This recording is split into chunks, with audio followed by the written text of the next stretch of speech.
Welcome back to Lost Legacies. A Hidden City Company production. I'm Sam. I'm Matt. Everybody, welcome back. Welcome back to the show. Happy to have you here. Happy to be here with you. We're talking about yet another episode of Andor today. Before we get into that, Matt, what have you been up to? Well, last week I was talking about how when I was sick, I bought No Man's Sky for the new Voyager update, and I'm like, I couldn't do it, man. It's so resource. What's it called? It was like resource heavy, right? Yeah, it's resource management heavy. Oh, that's right. You know? Yeah. It's a survival game and an exploration game and all this stuff, and I just want to build stuff, man. So this past weekend, I started a new game and I messed around with the different modes. So they have creative mode, which essentially makes everything free. I was like, yes. Ooh. So basically you just do it to build essentially. And I was like, yes. So I've been building my spaceship and just having fun. I'm like, okay, No Man's Sky, you got me. I'm in. I'm in. So that's pretty much what I was doing this past weekend. Nice. We got some Star Trek news. Apparently, what is this, the 60th? It was like a day or two ago for Okay, recording this. but the year is like we're celebrating 60 years of Trek. Yeah. Okay. Okay. I must have forgotten that somewhere. But yeah, I don't know. I was just really excited because it sounded like we got a lot of like news and stuff coming out about like um they're partnering with Lego. And that's really cool. So we're gonna, for the first time ever, official Star Trek Lego sets. No official images yet. Um, but yeah, and super big. We're getting we're getting a like show for kids, like an actual show for kids called Star Trek Scouts. Yeah, it's already out. It's on YouTube. First couple Mhm. episodes. They're only like 3 minutes each. Yeah, But I'm excited for the Legos for sure. Who knows how expensive they're gonna be. yeah, But yeah, I'm pretty like disappointed. You know, like this is the 60th and it's like, meh, okay. Like yeah. they didn't announce any new shows or movies or anything. There's been a couple in the works. Mhm. But yeah, I don't know. We have Starfleet Academy coming out, which looks, Yeah, I mean, it looks interesting. I want to check it out for sure, but it wasn't like mind blowing by any means. yeah. Um, And they didn't even give like a hard release date for that. They just said it was like early next year, I yeah, think. yeah, Yeah, so like that's kind of weird. Like you feel like you would want to announce it when you're announcing all your other stuff. yeah. So I don't know. Like it's such a weird space to be in. Like, wow, 60 years of this. Okay, what's next? Like, all we have is news of everything that's ending, that's getting Yeah. canceled. I'm like, oh crap. Yeah. So yeah, it's a bummer. Star Trek canceled. Oh no. So we'll see what happens. Apparently, it's on their Paramount. What they merged with that other company, and apparently Star Trek's an IP they really want to focus on. So it's like, Yeah. well, all right, what's that mean? What are you going to focus on? So we'll Yeah. see. Maybe we'll finally get Star Trek in Fortnite. I don't know. Yeah, even though we got it for like a bit, for like a hot second, right? No, we haven't had Star Trek.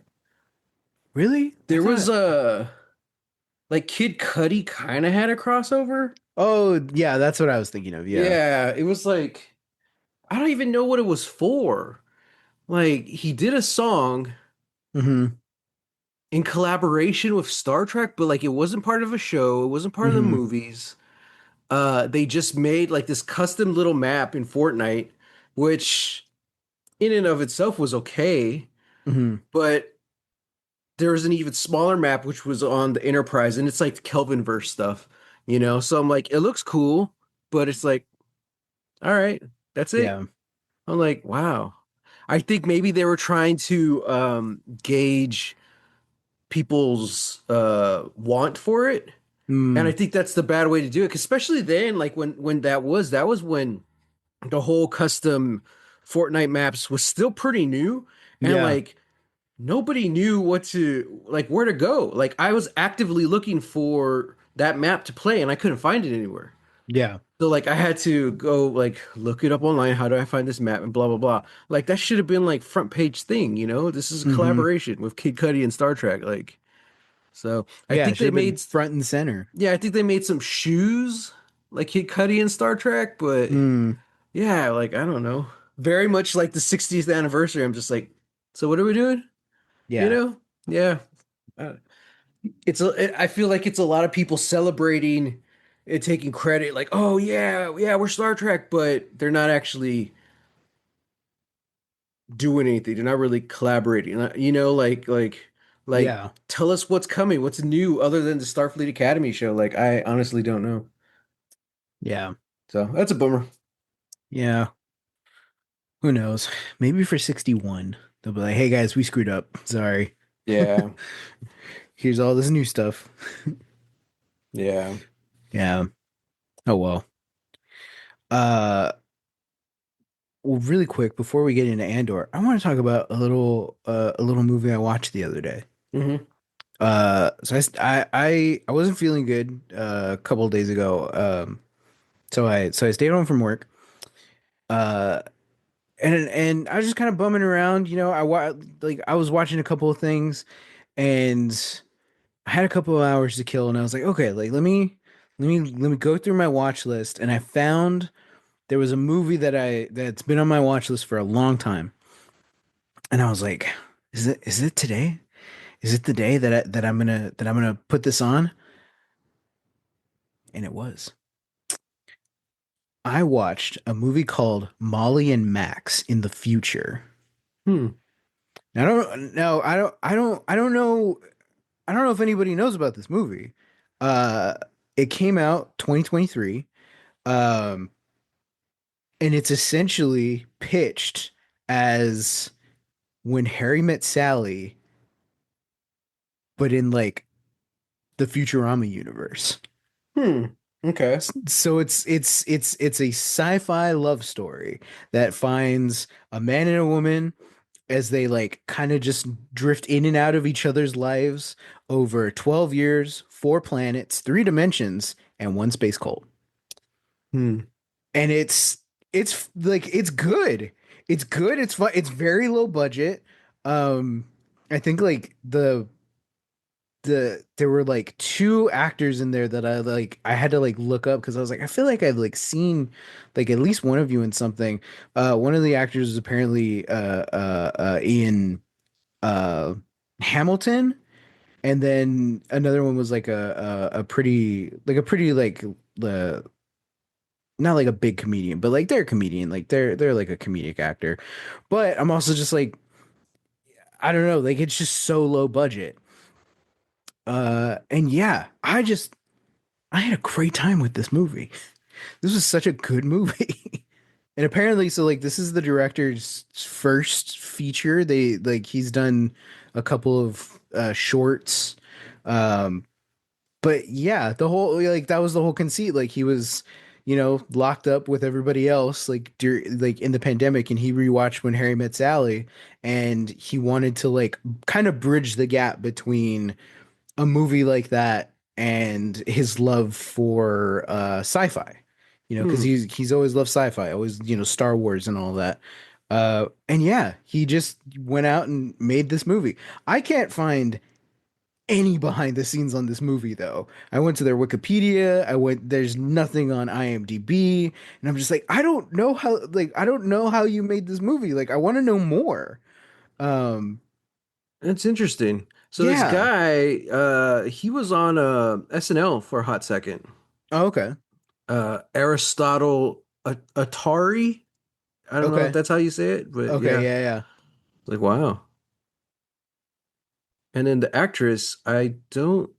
Oh, she looks familiar too. Oh yeah, she was on Girls. Okay, Yeah, yeah. she was in Hamilton. No, no, she wasn't in Hamilton. There's another character Oh, in there okay. that was in Hamilton. Okay. Um, yeah, She was Hamilton? she was Hamilton. Wow, she has range. Uh, yeah, man, and I don't know, like, see, and I feel like we had this conversation years ago where I Hmm. was like, I just want to like, I want to put everything in sci-fi. I want to do everything like in the sci-fi universe. Like, I think you could get away with it. You do like a legal drama, but it's in space. And you were like, no, I don't know, man. Like, I don't think you can do that. Like there's got to be a reason for it. There's got to be, like a pure, I don't know. I don't remember what your argument was, but you were essentially saying that like there's got to be a reason why this is the setting, you know? And I don't know. I'm just like, let's just put everything in sci-fi. This is like like it's funny and I think it's outlandish. It does have a little bit of like a Rick and Morty kind of humor, Hmm. but not wholly.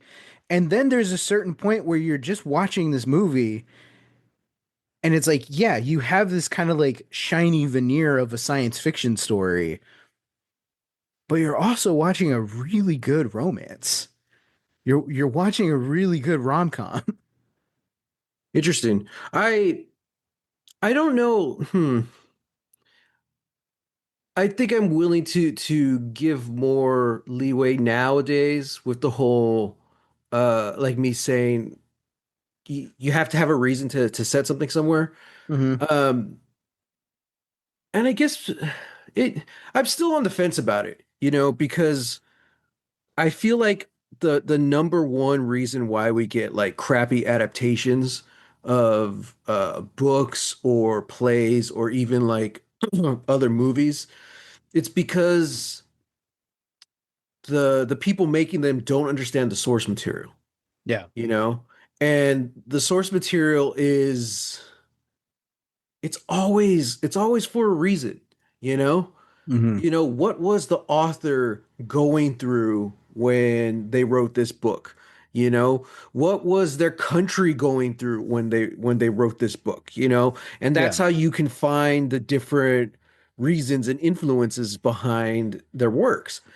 So to just kind of pick up the story and throw it into a different setting, I think you need to do your own work and due diligence to make sure it vibes, you Yeah. know? Um, because I don't know.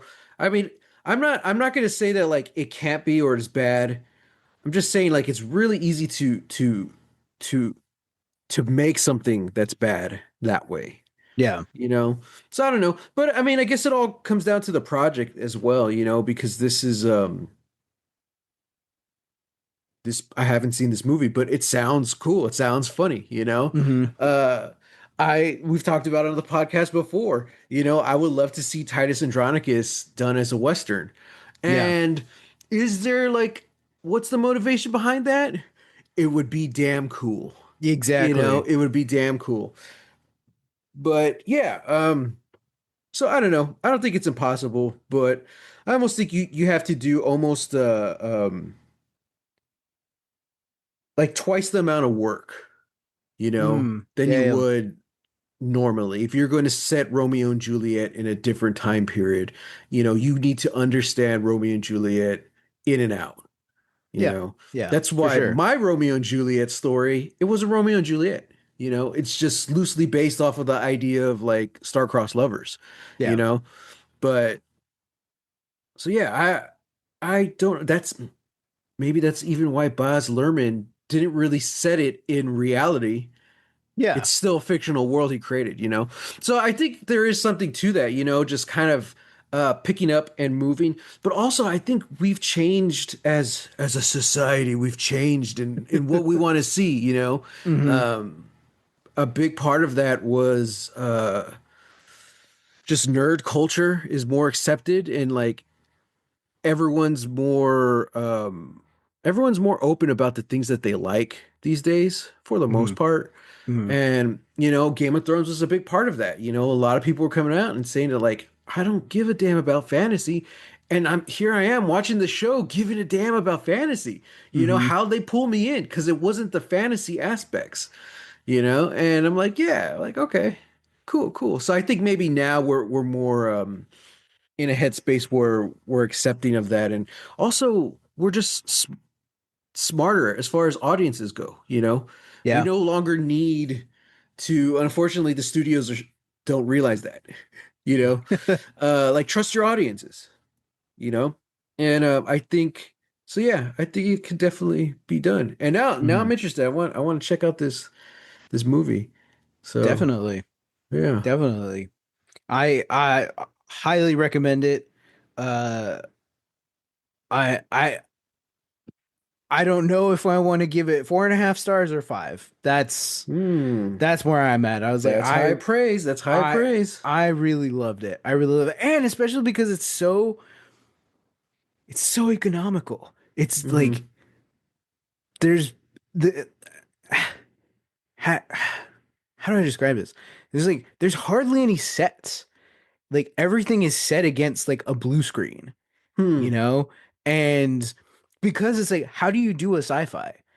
How do you do a Yeah. cheap sci-fi but not have it look bad? I Yeah. think this is the route you go, Hmm. and in some ways, especially towards the beginning, like yeah, okay, like this does look a little wonky, but definitely like by the middle and then by the end, it's like I think you're bought in. I think you're Hmm. 100% bought in. Um, yeah, yeah. I think it looks great.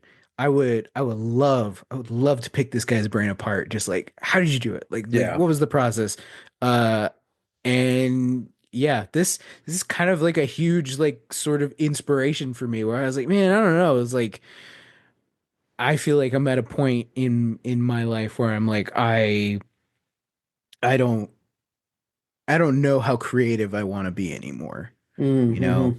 and it's hard. It's a little hard to create right now, but there was just something about watching this movie that just reinvigorated my zest for that, and it was just Yeah. like, yeah, no, like everything that I want I believe is achievable. Hmm. Something like if this exists in the universe, and like this is exactly what I want to make. Hmm.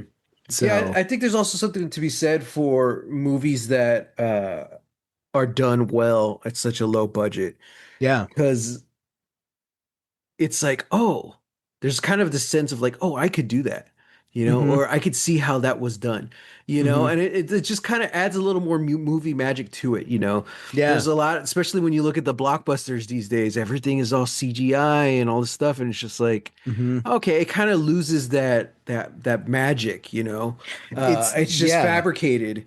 I mean, technically, it all is. It's a fabrication that you try and make into a reality to share with people. Yeah. But it's just like maybe it's the uncanny valley of it all. It's just like it's not real. But seeing something lower budget, it's just like and it doesn't even have to be lower budget. It just needs to be more like down to earth, I guess. That's one Hmm. of my favorite movies, 500 Days of Summer. Which this kind of feels in a way also like a 500 Days of Summer. The fact that like these people It's a keep sci-fi romance, intersecting. but in the real modern day. Yeah, Whoa. yeah, exactly. So, but even then, it's just like it was so creative. It's Hmm. just it's like if you break it down, it's just it's a well done story as far as the way it keeps going back and forth, Hmm. but it's just on sets or in real life locations, and you're like, okay, this is cool, you Hmm. know. But the way they're able to edit and use the music and to make it interesting, you Hmm. know.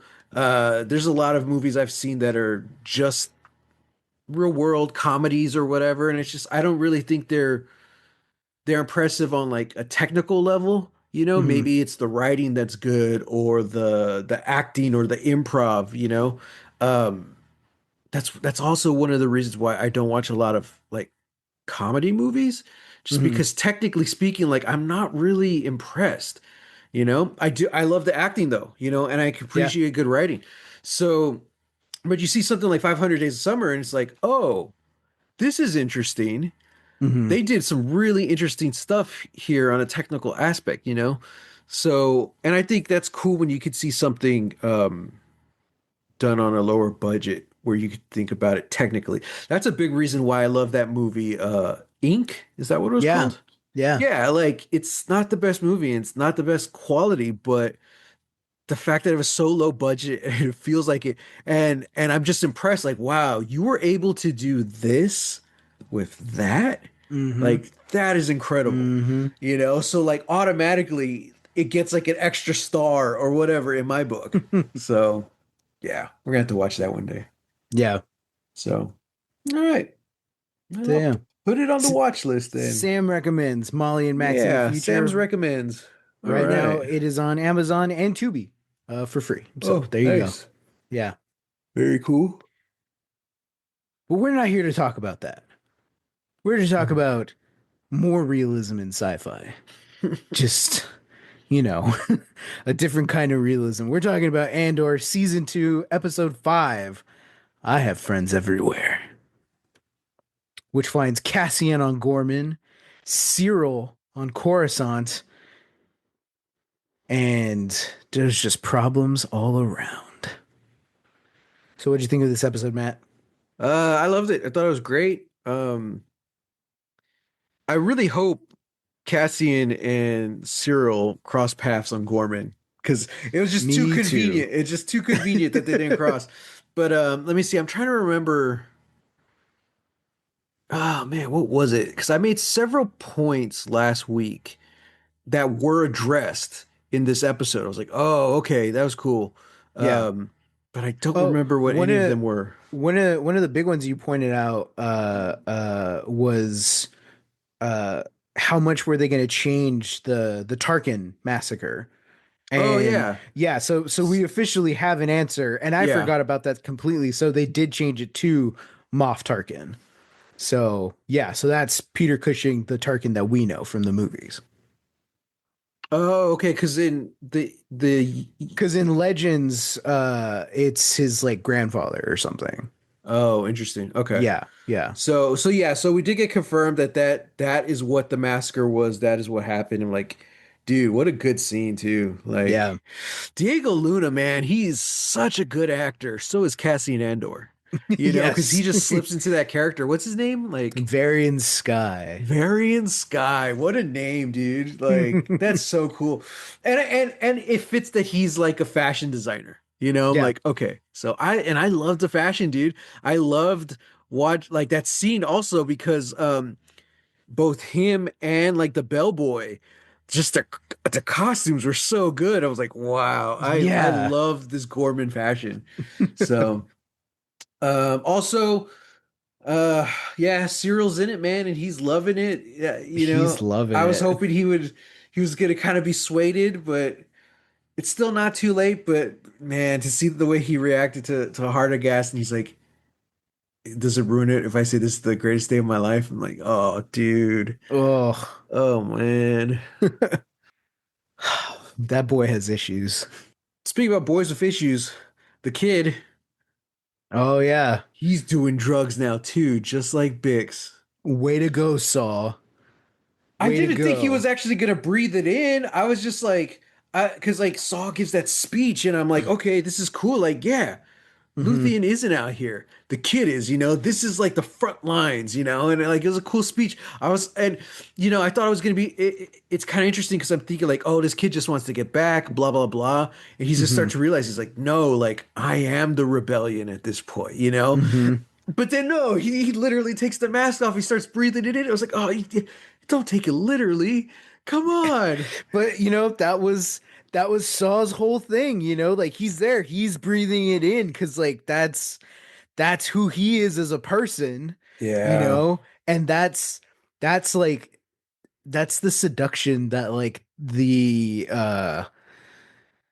like fringe rebel leaders have, because he's alone. And Hmm. sure, we've got, Maya Pei, her group were like technically, I guess, fighting people. Sounded like more infighting, to be honest. Are they even around still? That was a No, year they're ago. they're probably all dead. Well, Yeah. those were the people at the beginning of the season. That was a year ago. Oh yeah, yeah, yeah, that's right. Yeah. That's right. Yeah, no, they're probably all dead. Yeah. Um, yeah, and just like we have all these like different factions and stuff, but it's so scattered and nobody's united yet. And yeah, like these are the people who are leading these rebellions, and like Saw is very justified in Hmm. what he's doing, how he's doing it, but it is sort of like he's taking what he can get, you Yeah. know? So when he sees the opportunity with this kid who can tinker, who knows how to steal fuel, and knows all the combinations and how to do it, he's like, why am I going to use this kid to train other people? I'm just going to take the kid, Yeah. you know?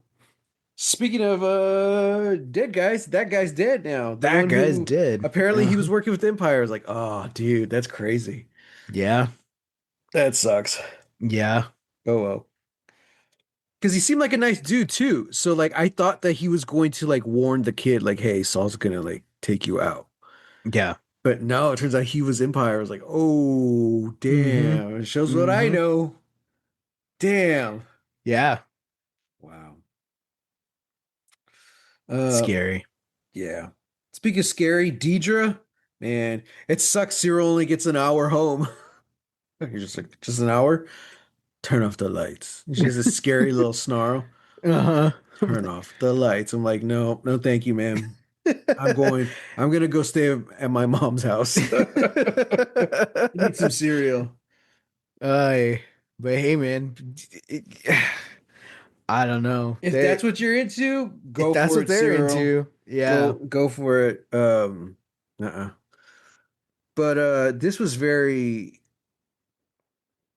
interesting. I love the idea of Cassian going undercover to like what's the word? Like inspect this rebellion, Yeah. this resistance. Yeah. And I get it. I get it from their perspective. Like we need to act now. We need to do this now. And it's like, but you don't understand. Like Mm-hmm. if you don't get it right from the beginning, like you're screwed. So it's like, yeah. I Yeah. don't know, man. It's God, I love the architecture of this place. Like the little shop and everything and the cafe. I was like, dude, this is so good. This is what I want to Yeah. see. Like, oh wow. MVPs for this week, the set design and the set designers, man. Like Hell yeah. this was I don't remember what part of it, but maybe there was some part where I was thinking, I was like, oh man, I don't like this music. It was something Empire related, and Okay. I'm like, okay, that's weird. It seemed like kind of cheesy video game, like this is what the Empire, this stands for the Empire. And then immediately it cuts to Clea with the radio, and again, it's using music from season one. I'm like, that's good music. I'm like, Mm-hmm. that just kind of vague, ominous, mysterious music. But there were scenes, and again, I don't remember what scenes, but there were several scenes this episode where I was like, damn, this is really good music. And I think it's the first time this season I've been impressed by the score. Mm-hmm. I was like, okay, okay. I'm like, all right. I did notice that too. Like I clocked it that like there's like some good pieces in here. Yeah. Yeah. Mm. So I don't know. I am still just I am just a little disappointed that we didn't keep the same composer. Yeah, even the openings were always the coolest because you get to hear the theme in a different like way. Hmm. And they're still doing that, but like none of them have really impressed me, you know? It's like every one of them in the first season was like, oh, this is interesting. Yeah. Then we It get kind that of for like sets 12 things up. You're episodes. like, Yeah. okay. Yeah, I mean, and it's not bad. It's just it it's not I the same. There's it's not the there's same. something off. The first season was great. Like the music was great. And Yeah. like I feel like this is just good. Like I hate to Yeah. say it, but I think it's definitely a downgrade in the composers. And I don't know if this person is just newer at it or what. Yeah. Or does this new person just think they're scoring a Star Wars show? Whereas Mm. the person from season one was like, no, this is a show about rebellion and Hmm. resistance. You know what I mean? Again, Hmm. putting in that work that we were talking about earlier, like what's the Yeah. context of this story? Um, and because that's what I thought of when I heard like the Empire music. I'm like, hmm, this seems like this is someone's idea of what Empire music should be like, you Yeah, know? yeah. So I was like, oh, it's a little corny, but Hmm. yeah, I don't know. Yeah, speaking of corny, I also have to comment on something. Mhm. Good Morning Coruscant. That was interesting. That was interesting, especially because it's like this more than like any of the stuff from those like first two episodes Uh, with like the Pay Brigade. oh yeah. That felt more like this is cartoony. This Hmm. is like a cartoon version of a real life thing. You Hmm. know, it's like good, like because Good Morning America, like I don't know, like for the most part, it doesn't feel like as goofy to me. You know, like Sure. the hosts on this show just felt like very, you know.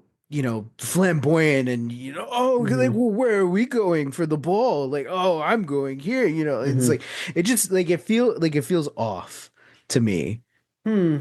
I don't know. I didn't like it, but I didn't dislike it. To me, it's a sign of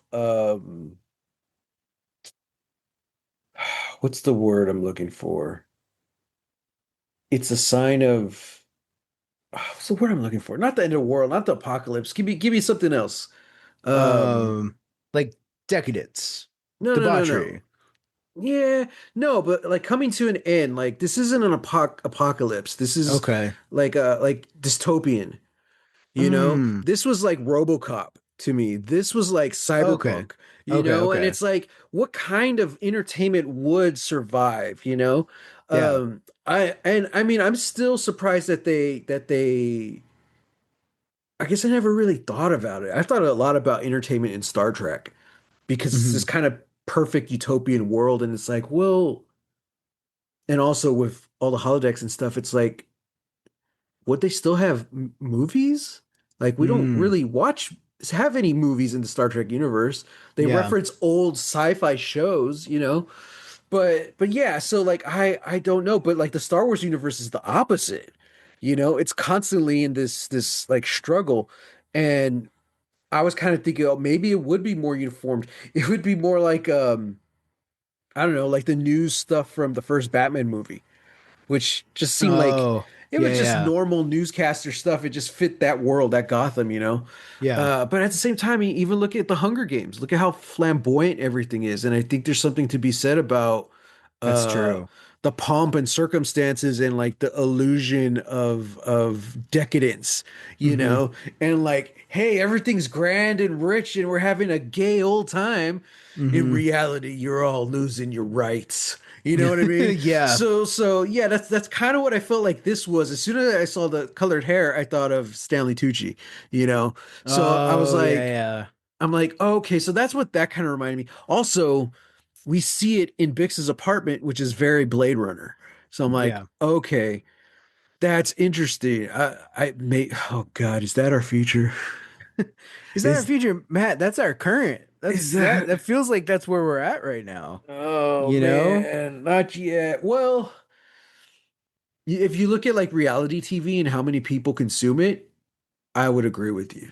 Yeah. You know, it's kind of like what happens when we get rid of all the creativity Hmm. and we replace it with reality TV Yeah. slash AI. Yeah, yeah, or like just weird game shows. Yeah. There's that show where you have two people competing against each other, but they have a screen to the side of them, and the whole goal of the game is to guess what that image is before the other person. Mm-hmm. And it's like, what is that? Yeah. Like that's a real show. That is a real Hmm. show you can watch right now. It's not like an actual game show, Yeah. or even like a America's Got Talent or something. It's like at least like this is where we're showing like people be creative. Like what kind of talent do you have? Even Yeah. in American Idol. Like this is just no, like how fast can I recognize this image that's like a distance away? It's like the what is that? That's It's nothing. so weird, yeah. Yeah, yeah. What if like do you think they'll ever get rid of the shows like Wipeout? And what was the original one? MXC, Oh. right? Was that what it was called? I forgot what Yeah, it stood for. yeah, I think there's always going to be a want for that. But think of like a futuristic version of that. What does that look like? You know, when people have like cybernetic implants and stuff, like what does MXC look like in the yeah, future, you know? yeah. Um yeah, I don't know. It's gonna be more hardcore. It's like we cut this guy's brake line on his way to work. It's fine though. He has a fully cybernetic body. Yeah, It's like, right. whoa. Oh, geez. Yeah, and I am fascinated by that. The concept of like the entertainment in these fictional worlds, these sci-fi worlds. Hmm. Um, so the thing with Star Trek is, again, I've mentioned it before, but as I get older and I realize, like, okay, how do we actually make the Star Trek technology real? And it's like, oh, it's AI.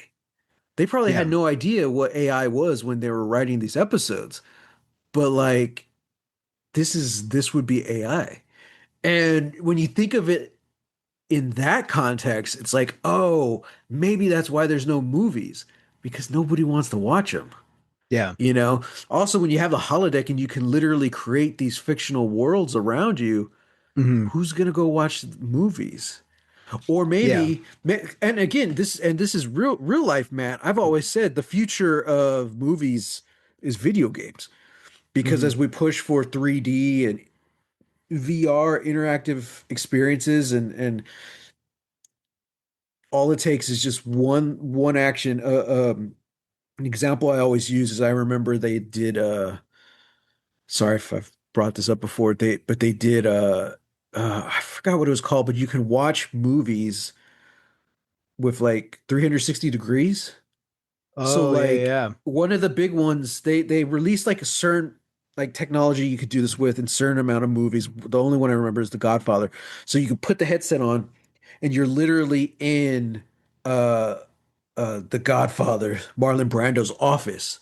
Hmm. So you could watch the scene, you look at him, but then you can also Turn turn around. around and you can see the angle that the audience never gets to see. Yeah. So it's like you're building this world, and I don't remember if it was AI or what, but it was a while back. Hmm.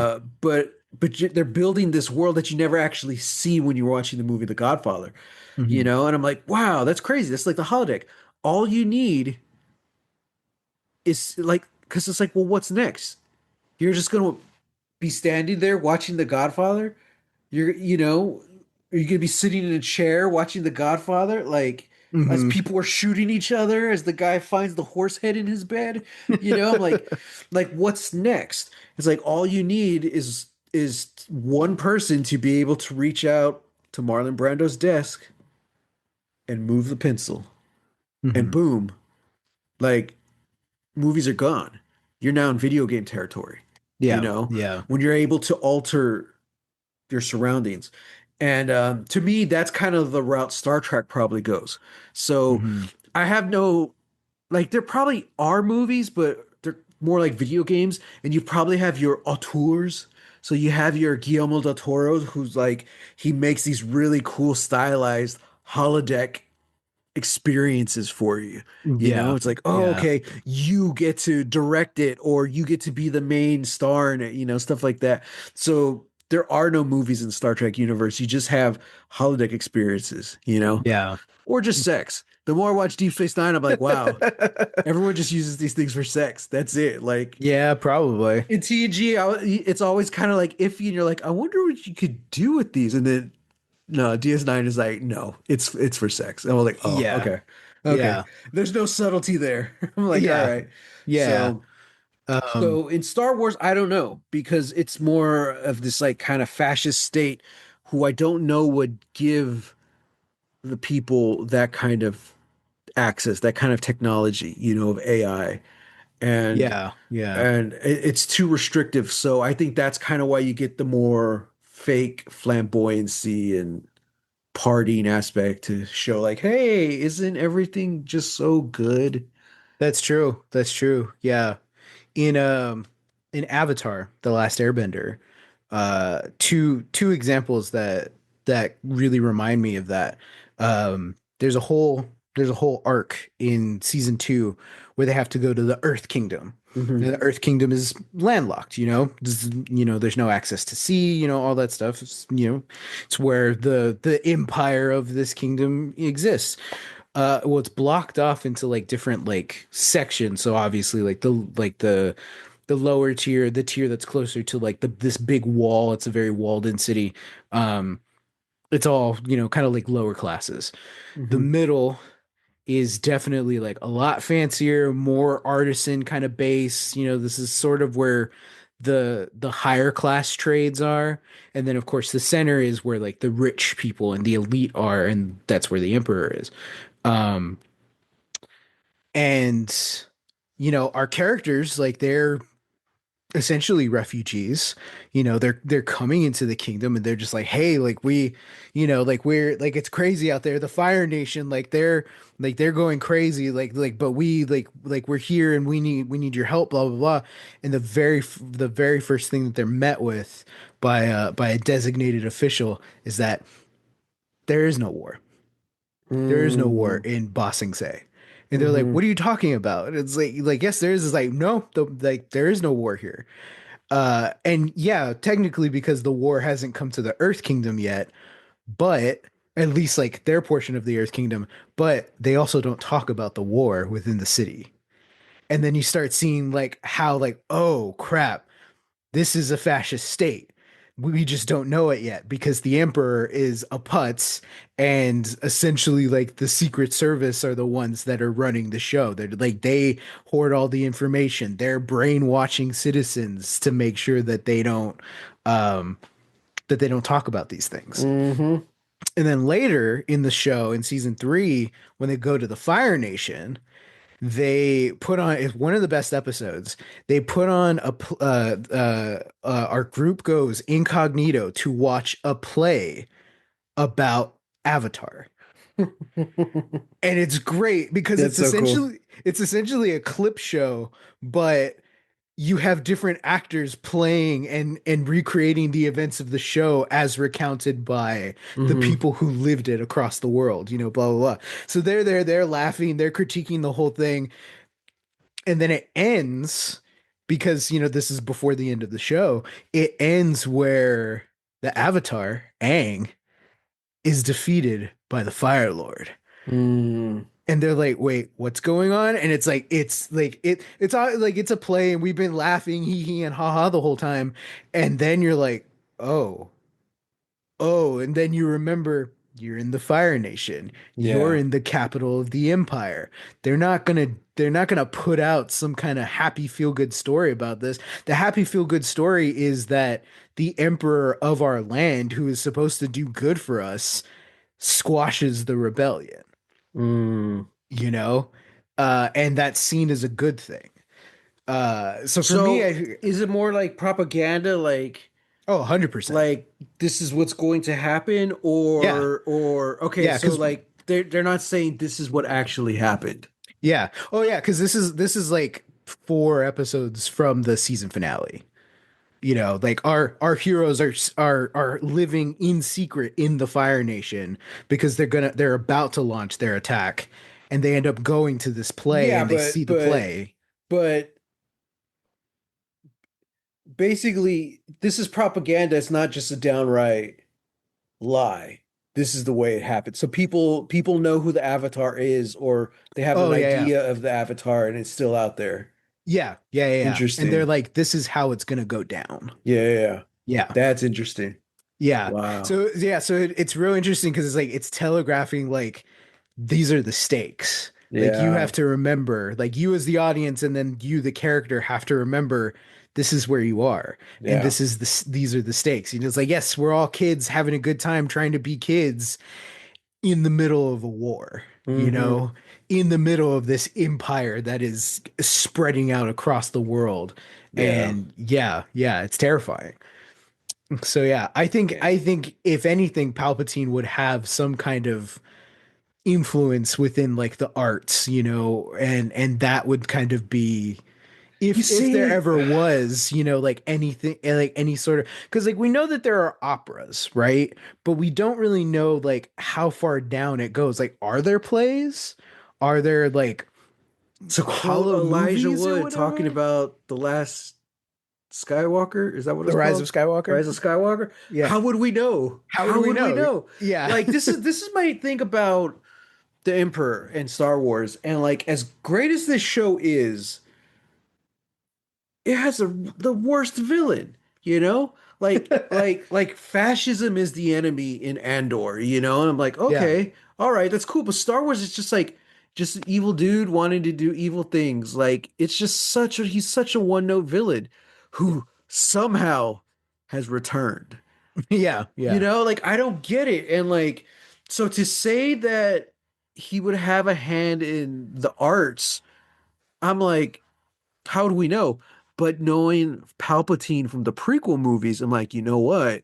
You might be right. He probably You know, would. to get the politician Palpatine or yeah, quote unquote Palpatine. The evil guy is Darth Sidious. You know what I mean? Yeah. Like, Yeah. Yeah. but yeah, Palpatine probably would have a foot in like the arts world and stuff. And like, I don't know, man. Like, I would love to see that. You Hmm. know, if this show had been 5 seasons, we would see that, you know? Hey. Yeah. Like, yeah, And now I've just found my Star Wars book. That's how I get in. right? I write the Star Wars book Well, about the rebellious theater troupe. and that's something that's really cool about Andor, you know, we get with Nemec, we get the writing, you know, he's the writer, you know, Mhm. he's that young it's Idealist, idealist, you know, and then even if it was possibly a fake, Skeldon talking about like bringing back their culture's history to the wedding and Oh, yeah, even though yeah. they're hoarding it for the rich, you know, it's kind of the same thing, like we're bringing back this stuff that's important to our people. And now to see, even though it's not about fashion, like Cassian is like posing as his fashion designer, but to Hmm. have that, to have the fashion, and we've been talking about architecture this whole season, and it's one of the best parts of this season. You know, it's just like, yeah, there's definitely a lot going on in the arts behind the scenes of the show. Like everything's done deliberately and purposely, you know? And it's like, yeah, like I'm really digging it. Again, I can't wait to watch that architecture video until the show's finished. So So close. so close. Yeah. So yeah, man. Yeah, but other than that, I loved Luthen, you know, checking in on Bix. I'm kind of bummed that he's really been on the sidelines this season. Hmm. He had some good stuff in those first 3 episodes, but still, he's very much a minor character compared to season 1. Yeah. So I'm hoping that changes as the season goes on. Um, what was this, episode 5? Jeez, we're gonna be halfway through after next episode. Yep. And that makes me really nervous, you Yep. know. Uh but yeah, I love Cassian giving the scolding to that girl in the cafe. Like Hmm. this is way too dangerous. You're making too many mistakes. You're not being safe enough. And I'm like, oh dude. Hmm. Yeah, like I predict, I don't Ooh, a know. prediction. Okay. Okay. I'm thinking maybe he sticks around and helps them with this heist. I don't know. Hmm. Um, because like we need Cassian to be more participant of this season. Yeah. Like these last 2 episodes, he's been really in it. But well, like we already talked about the first 3 and how much I felt like he was sidelined for most of that. Hmm. Um, but yeah, like I don't know how much longer we're gonna stay on this on the Gorman front. I figure they can try to pull this off and fail miserably or be successful, but it falls right into like Deidre's plans and things go bad. You know, Hmm. like this could wrap up in an episode. Like I might be fast. Um, but I don't know. Like we need Cassian in the resistance at some point, you know? He's just Yeah. been solo for a while, and I'm like, okay, like Yeah. where's again, still, where's the leader Cassian? Like we haven't seen that yet. So maybe that's kind of how this show ends. Like we're gonna, he's finally gonna step up and I don't know. Take the lead, you know. Yeah. Yeah. And we've mentioned this, like this show is supposed to go right up to Rogue One. The fact that it's only two seasons, maybe they don't. Maybe it only goes a year before Rogue One or Hmm. less than a year. You know what I mean? Like who knows? Maybe we end the series with Cassian finally accepting his role as leader, and then we know at some point soon Rogue One's gonna happen. Yeah. So I I don't know. mean, I mean, straight up, Tony Gilroy said the idea was you end Andor season two, and then you immediately jump into Rogue One. Oh, okay. Yeah. So, yeah, Yeah, we'll yeah. see. But That makes me nervous. as far as So, the arc goes, you know, like yeah, like you know, will yeah. how far are we going to see up to that point? You know? Yeah. Yeah. Cool. Thanks everybody. Thanks for tuning in. We had fun with this episode. It was it Yeah, I was think it, so. I it was mean, a good like it was a good episode. these last two ones, like this isn't a very fun show, and I think that's Yeah. why a lot of people have issues with it. Because Star Wars usually is fun. Yeah, to some But degree. Yeah. yeah, but like I think for the most part, it's just a good, solid series, man, and I'm enjoying it. And I think the last two episodes have been really good. And I feel like we're at a point now where like every storyline is really delivering. You know, I really didn't like the first, not that I didn't like the first three episodes, but the problems I had with those first three were major problems. Yeah, yeah. I feel like it was a step back from even like the second half of season one. Hmm. I'm just like, what's going on? And also, I think we should note that Tony Gilroy doesn't write most of the season. I think he wrote the first three and that was it. Mm. So I think he's just show running at this point, but he's not on the writing list anymore. Also, most of this season is just one director. So Oh, that's true. Yeah. it's interesting because I don't know which ones he's done exactly, but a lot of my issues with those first three episodes was the directing. But these last two, I really have no issues whatsoever. Oh, well, it's interesting you say that because this director, Ariel Cleoman, directs the first six episodes of this season. Yeah, you see, that's crazy because my issues were the directing in episodes one through three. Yeah, But yeah. four and five, I have no issues with. Wow. Okay, then Dan Gilroy starts writing at some point. Hmm. Different director. I just heard Frank Darabont is coming out of retirement. He directed one of the Stranger Things episodes. I'm like, that's interesting. What? Yeah, season five. Holy wow. One of the quote unquote movie length episodes. Yeah, I mean, you know, So at that you point you just see, have to. I know everyone's giving the show a lot of shit, but like I'm excited for this last season and like that's what I wanted. I don't like that they're splitting it up into three parts, Hmm. but I like the fact that each episode's going to be like 2 hours. That's what I want for Andor. I want the Yeah, last that's what I want season. for Andor. I don't want that for Yeah. Stranger Give me Things. 12 2-hour episodes. I It's like almost that. it's Personally, I like that. I don't yeah. like being constrained to like the 42-minute uh time limit because that's for television where you have 20 no, where you have 18 minutes worth of commercials. So your TV show cannot exceed 42 minutes. Yeah. And for some reason, streaming shows still stick to that. Yeah. Now, I Yeah. do know because someone called me out on Twitter a long time ago. I do know a lot of these streaming shows, they're streaming for us in America, but they're Hmm. still on TV for other parts of the world. Yeah. So, Star Trek Picard was that because I was complaining how, like, they It have still had this, the episode break. yeah, they still have the commercial breaks. Like, Yeah. it cuts to Oh, black yeah. or whatever. And I'm like, what's the point? And someone was like, well, we still have commercials over here. I'm like, Hmm. oh, okay, I guess that makes sense. Yeah. But yeah, like I want to. my favorite things about last season of Stranger Things was the episodes got longer and the last one was a movie. I'm like, as long as it's good, I'm in, Yeah, because I really like last season. So I hope I like this next season. We'll see. we'll see. Yeah. As for Andor, there is no next season. Oh No, man. that's right. We Yeah. watched the final fifth episode of Andor, and next Yeah. week we'll watch the final sixth episode of Andor Yeah. when we talk Yeah. about Andor season 2, episode 6. What a festive evening! Uh-oh. Uh, in which some familiar faces arrive on Gorman. Cassian comes home to Bix. There's an Oh, argument and a heist and a party.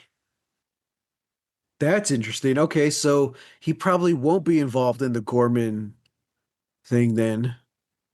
Probably be doing something else. Well, okay. One prediction Oh, failed. damn. Yeah, I guess Um, yeah. so man, I'm looking at this.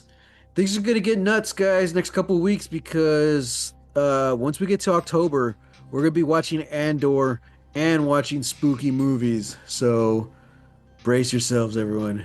Hmm. Get ready. Get ready. Dun dun dun. Well, yeah. Thanks for tuning in, guys. We really appreciate it.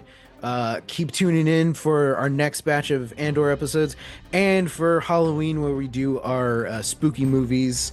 We'll give you schedules and all that as they come to us. But for right now, if you like this episode, you have a question about anything, hit us up. Hashtag Lost Legacies. We will find it. We're on all socials. If you like the episode, please leave a like, subscribe, share it with your friends, share it on Reddit. I don't care. Just get the word around.